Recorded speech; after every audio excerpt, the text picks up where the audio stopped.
Bismillahirrahmanirrahim. Assalamualaikum warahmatullahi wabarakatuh. Saya Rasi Sutisna Winati dari kelompok 9 dengan NIM 12020600078 dari kelas 2C Pendidikan Biologi Fakultas Tarbiyah dan Keguruan Universitas Islam Negeri Sunan Gunung Jati Bandung. Di sini saya akan menjelaskan materi mengenai komponen-komponen pembelajaran. Ini daftar pembahasan yang akan saya bahas. Yang pertama yaitu pengertian komponen pembelajaran, tujuan pembelajaran, bahan pelajaran, kegiatan belajar mengajar, metode pembelajaran, alat pembelajaran, sumber pembelajaran, dan evaluasi pembelajaran. Yang pertama yaitu pengertian komponen pembelajaran. Pembelajaran merupakan suatu sistem yang terdiri dari berbagai komponen yang saling berhubungan satu dengan yang lain. Komponen pembelajaran tersebut meliputi kurikulum, tujuan, guru, siswa, materi, metode, media, dan evaluasi. Pelaksanaan pembelajaran adalah operasionalisasi dari perencanaan pembelajaran sehingga tidak lepas dari perencanaan atau pengajaran pembelajaran yang sudah dibuat. Pembelajaran kontekstual merupakan salah satu model pembelajaran yang diterapkan oleh guru dalam proses belajar mengajar, yaitu konsep belajar yang membantu guru mengaitkan antara materi yang diajarkannya dengan situasi dunia nyata dan mendorong siswa membuat hubungan antara pengetahuan yang dimilikinya dengan penerapannya dalam kehidupan mereka sehari-hari. Dengan melibatkan komponen pembelajaran utama pembelajaran efektif, yaitu konstruktivisme, bertanya atau questioning, menemukan inquiry, masyarakat belajar learning community, pemodelan atau modeling, dan penilaian sebenarnya authentic assessment. Jadi dapat disimpulkan bahwa komponen pembelajaran adalah kumpulan dari beberapa item yang saling berhubungan satu sama lain yang merupakan hal penting dalam proses pembelajaran. Selanjutnya yaitu tujuan pembelajaran. Tujuan pembelajaran merupakan target yang ingin dicapai oleh kegiatan pembelajaran. Tujuan pembelajaran ini adalah tujuan yang ingin dicapai antara dalam upaya mencapai tujuan-tujuan lain yang lebih tinggi tingkatannya, yakni tujuan pendidikan dan pembangunan nasional. Dimulai dari tujuan pendidikan yang umum dan khusus, tujuan itu bertingkat, berakumulasi, dan bersinergi untuk menuju tujuan yang lebih tinggi tingkatannya, yakni membangun manusia sesuai dengan yang dicita-citakannya. Tujuan pembelajaran ini dibagi menjadi dua bagian. Yang pertama yaitu tujuan instruksional atau tujuan umum. Tujuan instruksional atau tujuan umum adalah tujuan yang masih umum dan belum dapat menggambarkan tujuan pembelajaran secara spesifik. Tujuan instruksional umum ini dapat dilihat dari setiap tujuan pokok bahasan suatu bidang studi yang ada di dalam GBPP. Yang kedua yaitu tujuan instruksional atau tujuan khusus.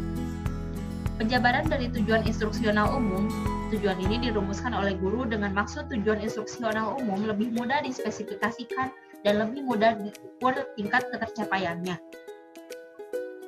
Tujuan pembelajaran dapat diklasifikasikan menjadi beberapa bagian.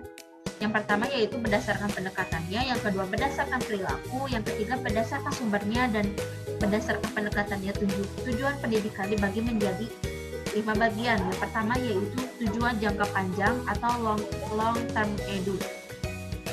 Tujuan jangka panjang ini adalah tujuan yang berupa keterampilan dan pengetahuan yang dapat digunakan sepanjang hidup. Yang kedua yaitu tujuan antara yang disebut dengan medium edu. Tujuan ini adalah tujuan yang diperoleh dari hasil pembelajaran di sekolah atau lembaga pendidikan formal. Yang ketiga yaitu tujuan pembelajaran atau course berkaitan dengan bidang studi yang akan diajarkan. Yang keempat yaitu tujuan setiap unit pembelajaran. Hal ini bertujuan untuk setiap pokok bahasan dan setiap materi bidang studi.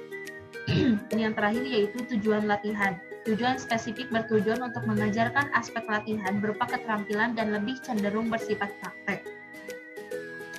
Selanjutnya yaitu bahan pelajaran. Materi pelajaran pada dasarnya yaitu isi dari kurikulum, yakni berupa mata pelajaran atau bidang studi dengan topik atau subtopik dan rinciannya. Secara umum, isi kurikulum itu dapat dipilah menjadi 3 unsur utama, yaitu logika, etika, dan estetika. Sedangkan bila memilahnya berdasarkan taksonomi Bloom, bahan pelajaran itu berupa kognitif atau pengetahuan, afektif atau sikap, dan psikomotorik atau keterampilan. Bila dirinci lebih lanjut, isi kurikulum atau bahan pembelajaran itu dapat dikategorikan menjadi 6 jenis, yaitu fakta, konsep atau teori, prinsip, proses, dan nilai serta keterampilan. Fakta adalah sesuatu yang telah terjadi atau telah dialami atau dikerjakan bisa berupa objek atau keadaan tentang sesuatu hal. Yang kedua yaitu konsep atau teori. Suatu ide atau gagasan atau suatu pengertian umum, suatu set atau sistem pernyataan yang menjelaskan serangkaian fakta, di mana pernyataan tersebut harus memadukan, universal, dan meramalkan.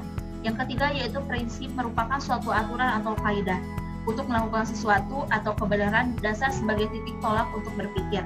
Yang terakhir yaitu proses adalah serangkaian gerakan, perubahan, perkembangan atau suatu cara atau prosedur untuk melakukan kegiatan secara operasional.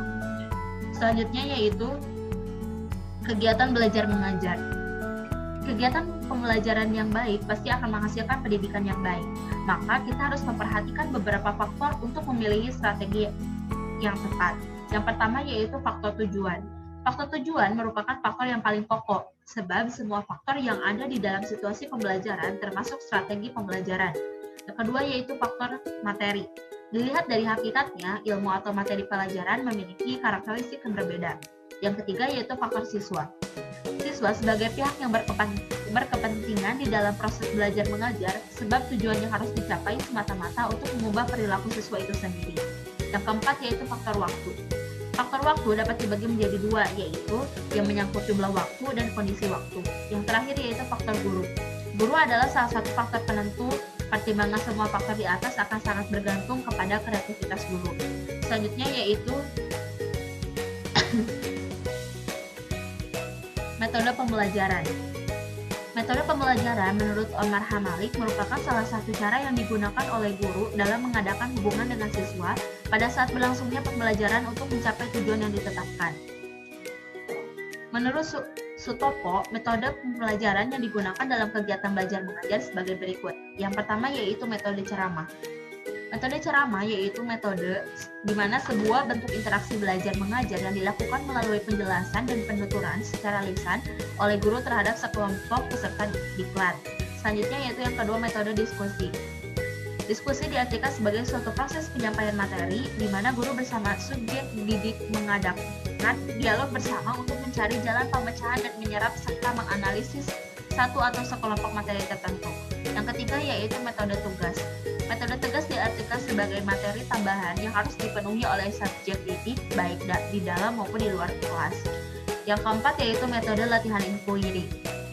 Metode latihan inquiry ini diartikan sebagai proses mempersiapkan kondisi agar subjek didik siap menjawab teka-teki. Yang terakhir yaitu metode karya wisata.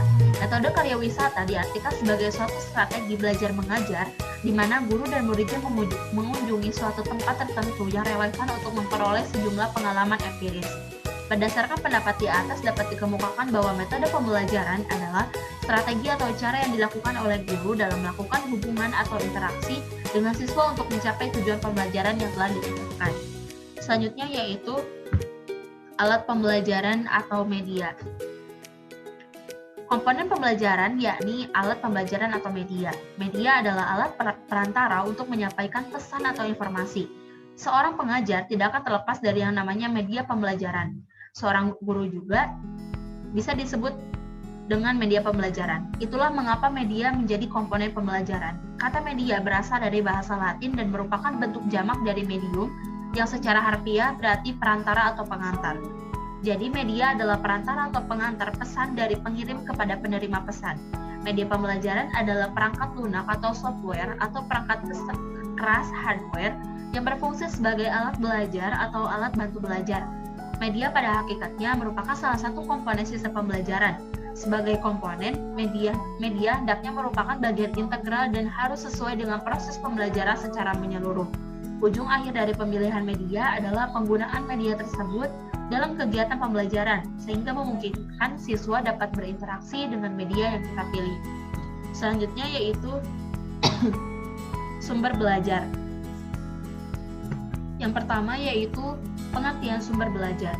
Secara umum, pengertian sumber belajar adalah semua bahan yang dapat memberikan informasi baik berupa data, orang, dan wujud tertentu yang dipakai peserta didik dalam proses pembelajaran untuk mencapai tujuan belajar atau kompetensi tertentu. Selanjutnya yaitu macam-macam sumber belajar. Berdasarkan asal-usulnya, sumber belajar terbagi menjadi dua, yakni yang pertama sumber belajar yang dirancang atau learning resources by design, yaitu sumber belajar yang memang sengaja dibuat untuk tujuan pembelajaran. Contohnya adalah buku pelajaran, modul, program audio, dan transparansi atau OHT. Yang kedua yaitu sumber belajar yang sudah tersedia dan tinggal dimanfaatkan atau biasa disebut learning resources by utilization, yaitu sumber belajar yang tidak secara khusus dirancang untuk keperluan pembelajaran, namun dapat ditemukan, dipilih, dan dimanfaatkan untuk keperluan pembelajaran. Contohnya yaitu pejabat pemerintah, tenaga ahli, pemuka agama, olahragawan, kebun binatang, surat kabar, siaran televisi, dan masih banyak lagi yang lain. Selanjutnya yaitu manfaat sumber belajar. Menurut Rohani, manfaat sumber belajar antara lain meliputi yang pertama, memberikan pengalaman belajar secara langsung dan konkret kepada peserta didik. Yang kedua yaitu dapat menyajikan sesuatu yang tidak mungkin diadakan, dikunjungi atau dilihat secara langsung dan konkret. Yang ketiga yaitu dapat menambah dan memperluas cakrawala sajian yang ada di dalam kelas. Yang keempat, dapat memberi informasi yang akurat dan terbaru. Yang kelima, dapat membantu memecahkan masalah pendidikan atau instruksional, baik dalam lingkup mikro maupun makro. Yang keenam, dapat memberi informasi yang positif apabila diatur dan direncanakan pemanfaatannya secara tepat. Dan yang terakhir, dapat merangsang untuk berpikir, bersikap, dan berkembang lebih lanjut. Selanjutnya yaitu fungsi sumber belajar. Yang pertama yaitu meningkatkan produktivitas pembelajaran dengan jalan. Yang pertama yaitu mempercepat laju belajar dan membantu guru untuk menggunakan waktu secara lebih dan mengurangi beban guru dalam menyajikan informasi sehingga dapat lebih banyak membina dan mengembangkan gairah. Yang kedua yaitu memberikan kemungkinan pembelajaran yang sifatnya lebih individual dengan cara yang pertama mengurangi kontrol guru yang kaku dan tradisional dan memberikan kesempatan bagi siswa untuk berkembang sesuai dengan kemampuannya. Yang ketiga yaitu memberikan dasar yang lebih ilmiah terhadap pembelajaran dengan cara yang pertama merencanakan program pembelajaran yang lebih sistematis dan mengembangkan bahan pengajaran yang dilandasi oleh penelitian. Yang keempat yaitu lebih memantapkan pembelajaran dengan cara yang pertama meningkatkan kemampuan sumber belajar dan menyajikan informasi dan bahan secara lebih konkret. Yang kelima yaitu memungkinkan belajar secara seketika, yaitu mengurangi kesenjangan antara pembelajaran yang bersifat verbal dan abstrak dengan realitas yang sifatnya konkret dan memberikan pengetahuan yang sifatnya langsung. Yang terakhir yaitu memungkinkan penyajian pembelajaran yang lebih luas dengan menyajikan informasi yang mampu menembus batas geografis. Selanjutnya yaitu jenis-jenis sumber belajar. Yang pertama yaitu pesan. Pesan ini yaitu dengan jenis-jenis seperti informasi, bahan ajar, cerita rakyat, dongeng, hikayat, dan sebagainya. Yang kedua yaitu orang, dengan jenis-jenis guru, instruktur, siswa, ahli, narasumber, tokoh masyarakat, pimpinan lembaga, tokoh karir, dan sebagainya. Yang ketiga yaitu bahan, dengan jenis buku, transparansi, film, slides, gambar, grafik yang dirancang untuk pembelajaran, relief, candi, arca, komik, dan sebagainya. Yang keempat yaitu alat atau perlengkapan dengan jenis perangkat keras, komputer, radio, televisi, DVD, kamera, papan tulis, generator, mesin, mobil, motor, alat listrik, objek, dan sebagainya. Yang kelima yaitu pendekatan atau metode atau teknik dengan jenis diskusi, seminar, pemecahan masalah, simulasi, permainan, sarasehan, percakapan biasa, diskusi, debat, talkshow, dan sejenisnya. Yang terakhir yaitu lingkungan dengan jenis ruang kelas, studio, perpustakaan, aula, teman, kebun, pasar, toko, museum, kantor, dan sebagainya. Selanjutnya yaitu evaluasi pembelajaran. Pengertian evaluasi pembelajaran. Secara umum, definisi evaluasi adalah suatu proses dalam mendapatkan informasi secara menyeluruh serta berkesinambungan mengenai proses serta hasil dari sebuah kegiatan yang dilakukan oleh seseorang, yang nantinya dapat dijadikan sebagai dasar dalam penentuan lebih lanjut. Evaluasi kerap disalahartikan oleh seorang tenaga pengajar alias guru yang menyebarnya dengan kata ujian, padahal jika ditelisik lebih dalam, ujian hanyalah satu bentuk dari evaluasi. Ujian bisa dilakukan dengan tidak baik atau bahkan asal-asalan. Menurut para ahli, pengertian evaluasi pembelajaran adalah Pengumpulan kenyataan secara sistematis dalam menetapkan apakah terjadi perubahan pada kenyataan dalam diri seseorang bisa juga merupakan proses menggambarkan, memperoleh hingga menyajikan informasi, menilai alternatif keputusan. Evaluasi memiliki tujuan yang berbeda dalam setiap ujian. Sederhananya, evaluasi digunakan untuk memperbaiki sistem. Caranya adalah dengan memberi penilaian berdasarkan data yang diambil dari sekelompok atau suatu objek. Selanjutnya yaitu fungsi evaluasi pembelajaran. Yang pertama yaitu bagi siswa.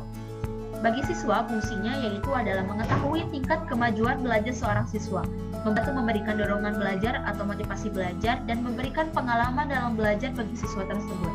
Yang kedua yaitu bagi guru. Menyeleksi siswa dan mempersiapkan keberhasilan siswa, mengetahui faktor penyebab seorang siswa belajar dan memberi bimbingan, dan memberikan pedoman belajar seorang siswa, dan mengetahui ketetapan metode mengajar. Yang ketiga yaitu bagi lembaga pendidikan. Bagi lembaga pendidikan ini berfungsi untuk mempertahankan standar dan mutu pendidikan, menilai ketetapan kurikulum yang diaplikasikan, dan menilai kemajuan suatu sekolah atau lembaga pendidikan yang aktif memberikan kontribusi. Yang terakhir yaitu prinsip evaluasi pembelajaran. Yang pertama yaitu menyeluruh. Dalam proses berjalannya evaluasi pembelajaran, wajib mampu memberi hasil mengenai gambaran seorang siswa baik secara keseluruhan dalam aspek kognitif, afektif, hingga psikomotorik. Yang kedua yaitu berkesinambungan. Dengan evaluasi pembelajaran ini dilakukan secara terus-menerus, dimulai dari awal proses pembelajaran hingga di akhirnya proses pembelajaran para siswa ini. Jadi siswa dilakukan secara terus-menerus. Yang ketiga yaitu objektif. Menilai dengan apa adanya siswa yang terlihat, evaluasi pembelajaran harus dapat menggambarkan kondisi siswa apa adanya, tidak dibuat-buat atau penilaiannya tidak sesuai dengan realita yang ada. Yang keempat yaitu valid. Hasil dari dilakukannya evaluasi tersebut dilakukan untuk menggambarkan kondisi siswa sesuai dengan apa yang sebenarnya menjadi siswa yang menjadi objek dalam berjalannya proses evaluasi tersebut. Yang kelima yaitu reliable. Evaluasi dalam pembelajaran wajib dan harus dipercayai serta bisa menggambarkan kondisi para siswa secara berlanjut atau terus-menerus, meskipun dilakukan oleh pihak yang berbeda dalam waktu yang berbeda pula. Yang terakhir yaitu edukatif. Dengan dilaksanakannya program evaluasi dalam pembelajaran, diharapkan dapat memberi dorongan dalam mendidik oleh para siswa. Hal ini dilakukan agar siswa lebih semangat lagi dalam belajar. Sekian yang dapat saya sampaikan. Terima kasih atas segala perhatiannya. Mohon maaf apabila ada kekurangan. Wassalamualaikum warahmatullahi wabarakatuh.